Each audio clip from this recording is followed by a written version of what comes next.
Diabetes হয় কেন এটা জানতে হবে। তো এই যে বেশি খেলে, বারবার খেলে তো কোষে ওভারলোড হয়, চর্বি জমে যায়। এটা হচ্ছে আমরা হোমায়ার করলে বুঝতে পারি।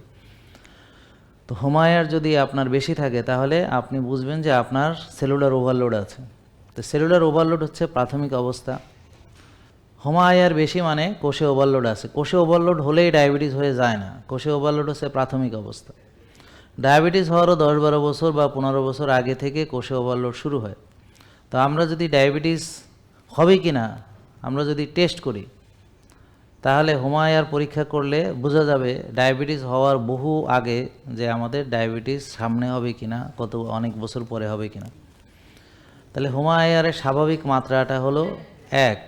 যদি 1 হয় তাহলে আমরা বুঝবো যে আমাদের ভালো, কোষ ভালো, কোষে কোনো ওভারলোড নেই, কোষ ঠিক আছে। এখন যদি হোমায়ার 2-এর বেশি হয় তাহলে বুঝতে হবে এখানে ওভারলোড শুরু হয়েছে। তো হোমায়ার 2 হলে ডায়াবেটিস হয়ে যায় না। হোমায়ার আস্তে আস্তে বাড়তে থাকে, অনেক বছর পরে 10-12 বছর পরে 15 বছর পরে ডায়াবেটিস হয়। তো এই জন্য এখন যারা নিজেদেরকে সুস্থ ভাবছেন তারা যদি আপনি হোমায়ার করান তো আপনার ভবিষ্যতে ডায়াবেটিস হবে কিনা বা হওয়ার লাইনে আসেন কিনা আপনি বুঝতে পারবেন। তো যাদের হোমায়ার 1 থাকবে তারা নিরাপদ।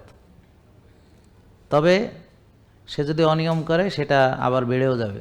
অর্থাৎ এটা কোনো ফিক্সড কিছু না যে এটা ফিক্সড হয়ে গেল, এমন না যে আমার চলাফেরা ঠিক, আমার রিপোর্ট ঠিক, আমার খাওয়া দাওয়া ঠিক, আমার রিপোর্ট ঠিক, আমার নিয়মকানুন ঠিক, আমিও ঠিক। অনিয়ম করলে আবার যা তাই হয়ে যাবে, যেই লাউ সেই কদু। দেখেন বুঝছেন কি না? অর্থাৎ ডায়াবেটিস রোগটা আসলে হইছে অনিয়মের ফলে। অনিয়ম না করলে হইতোই না। তার মানে আমরা বানাইছি, এটা বানাইছি। এখন কিভাবে বানাইছি? বেশি খাইছি, বারবার খাইছি, ওই যে যেই খাবারগুলো তৈয়ব না, খবিশ খাবার সেটা খাইছি। তারপরে ব্যায়াম করি নাই, মানে যা খাইছি সেটাকে ব্যবহার করি নাই। তাহলে কি হলো? জমতেছে। তারপরে কি করছি?